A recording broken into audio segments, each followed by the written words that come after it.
ओम शांति। मन हुआ शांत और एकाग्र। मैं फरवरी 2013 से हत्या के मामले में आजीवन सजा का बंदी हूँ।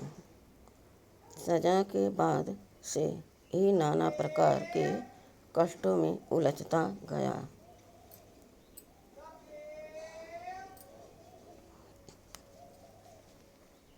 क्योंकि मैं ही परिवार का संचालन करने वाला था। पत्नी पुनः जब मुझसे जेल में मिलने आती थी तो बच्चों की पढ़ाई की, भविष्य की उन्हें चिंता सताती थी। मेरी वजह से भी परेशान रहती थी और इन परेशानियों ने उन्हें हृदय का रोगी बना दिया। मैंने उन्हें समझाया कि मेरी चिंता छोड़ दो, घर पर बच्चों के साथ प्रेम से रहो। फिर मेरी मुलाकातें भी बंद हो गई। मन में तरह तरह के विचार चलने लगे। मानसिक तनाव रहने लगा कि आखिर कैसे समस्याओं का निवारण हो। बंधन में रहते मैं कुछ भी नहीं कर सकता।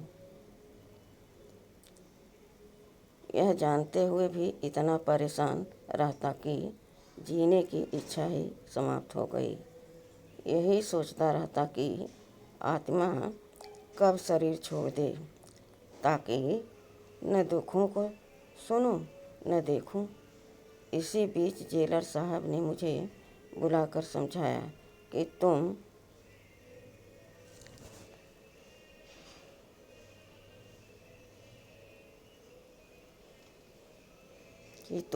एक अच्छे व विश्वास पात्र जिम्मेदार व्यक्ति हो। मैं तुमको नंबरदार बना रहा हूँ ताकि सरकारी कार्यों में सहयोग करते हुए तुम्हारा समय कट जाए। नंबरदार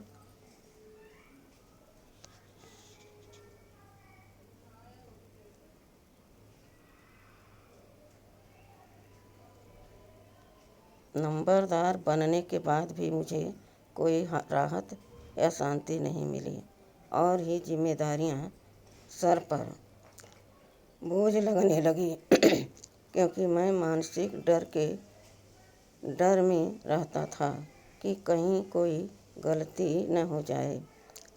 अधिकारियों से मुलाकात बहुत शांति मिलेगी।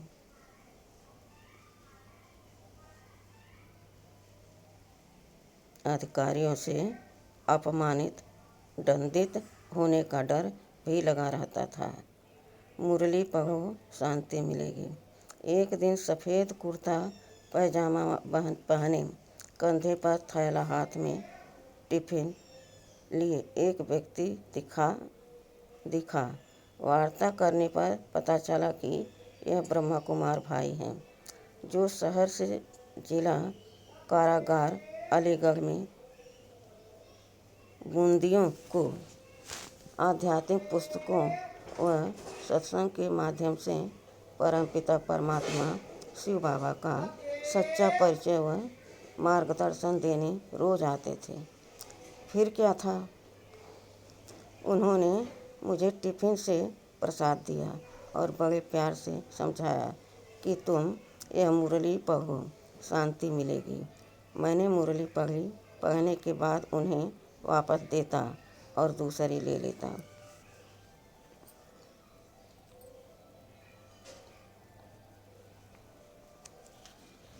छूट गए नशे। 15 दिन के अंदर ही मुझे ब्रह्मा कुमार भाई के प्रति कुछ लगाव हो गया। एक दिन मैंने कहा, आप मुझे और कोई मोटी पुस्तक लाकर दो जिसके माध्यम से मैं परमात्मा शिव बाबा को पूर्ण रूप से जान सकूं।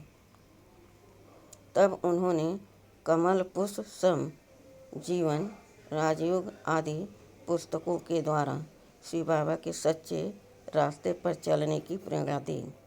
मैं आज अहाता संख्या 1, 2, 3 के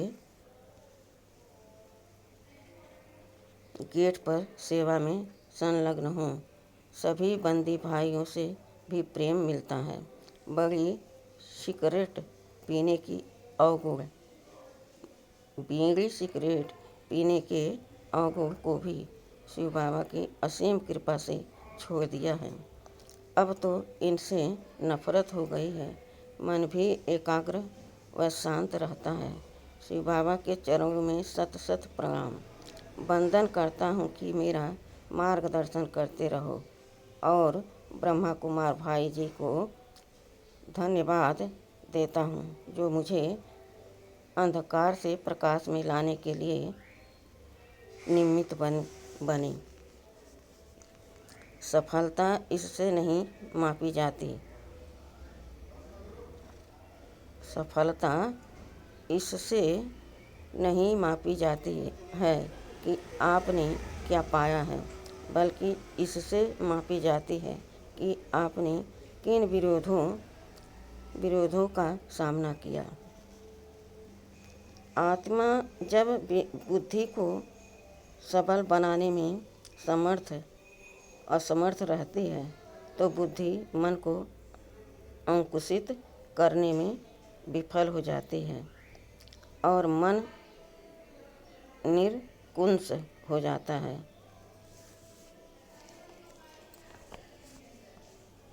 योग द्वारा हमारी विजय कराते हैं। तब हम न कलयुग में हैं न सतयुग में हैं, संगम पर हैं। न संपूर्ण देवताओं की तरह पावन बने हैं और न ही कलयुगी मनुष्यों की तरह पतित हैं, लेकिन पावन बनने के मार्ग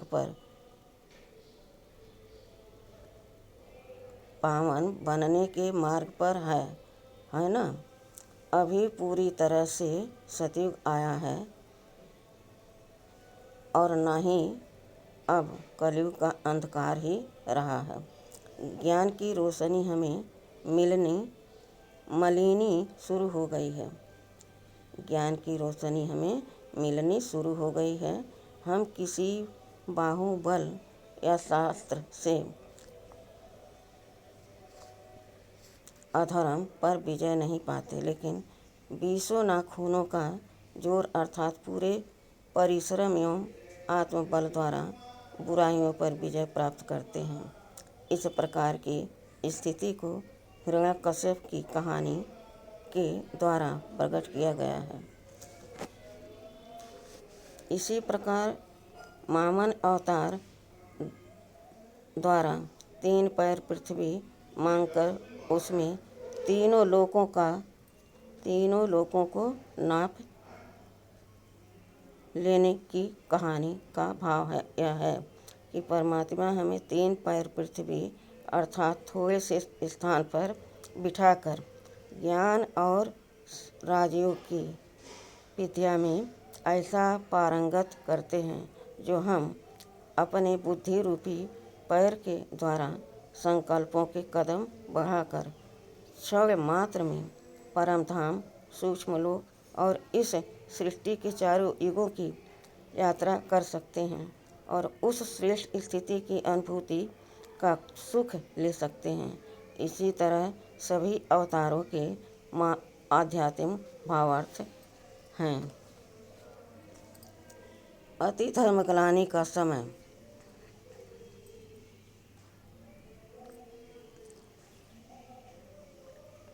यह बात समझने योग्य है कि परमात्मा हर युग में न आकर अति धर्मग्लानि के समय कलयुग के अंत में ही आते हैं और सारे विश्व की आत्माओं की सद्गति करते हैं। इस प्रकार सबका उद्धार करने और काल का परिवर्तन कराने के कारण ही उन्हें पाप काटेश्वर और महाकाल कहा जाता है। अति धर्मग्लानि का वह समय वर्तमान में चल रहा है जब हम संसार में पाप की अति से भी अति देख चुके हैं और इतनी की जितनी हमने सोची भी नहीं थी। अब हमारे जागरूक होने की आवश्यकता है, क्योंकि गीता के अपने वचन के अनुसार परमपिता परमात्मा अब सत्य धर्म की स्थापना के लिए इस धरा पर गुप्त रूप से पुनः अवतरित हो चुके हैं और अपनी अनेक लीलाएं गुप्त रीति से कर रहे हैं। आवश्यकता है कि गुप्त रीति से आए गुप्तेश्वर परमपिता परमात्मा को पहचान कर अपना भाग बनाने के स्वर्णिम अवसर का लाभ लिया जाए और आत्म कल्याण किया जाए। साधारण रूप में आए हुए परमात्मा को पहचान कर उनसे सच्चे सुख व शांति का अधिकार प्राप्त किया जाए। किंतु याद रखना आवश्यक है कि यह चुनाव हमें अभी करना है, क्योंकि अभी नहीं तो फिर कभी नहीं। निरअहंकारिता सर्वश्रेष्ठ गुण है। वर्तमान समय समाज में नैतिक मूल्यों का ह्रास होता जा रहा है। इसका मुख्य कारण है देह अहंकार का बढ़ना। जीवन की श्रेष्ठता जीवन के मूल्यों में है। मूल्यों से युक्त जीवन पुष्पों के एक गुलदस्ते के समान है, जो जीवन को दिव्यता प्रदान करता है। अनेक दिव्य गुणों में से एक सर्वश्रेष्ठ गुण है निरअहंकारिता। निरअहंकारिता से तात्पर्य अहंकार का शून्य हो जाना अथवा अहंकार का ना होना है।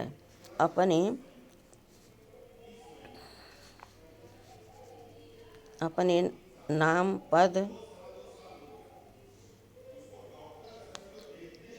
प्रतिष्ठित को अपना समझ हम उससे अटैच हो जाते हैं, उसी के भान में स्थित हो जाते हैं।